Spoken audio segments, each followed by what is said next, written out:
What you should install when building a new PC like that, or obviously not like that because that's mine, but this is what you should have every time you build a new computer, you get a new computer, anything like that. Well, obviously this is going to vary a little bit, but these are the main things that I do when I build a new PC.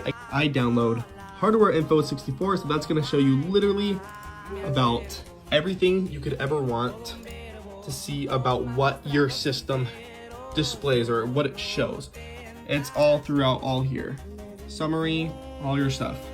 Now next I get crystal disk info, which basically just shows you the health of your storage devices. So whether it's SSD or hard drives, it doesn't matter. It shows what it is, all the information about it right there. And next, which is arguably the most important, is you get the driver software for your graphics card. Right now I have an AMD, so obviously I'm gonna get my AMD software. If you have an NVIDIA graphics card, you can get the GeForce Experience app. So you just type in on Google Chrome, GeForce Experience, download, click it, download it.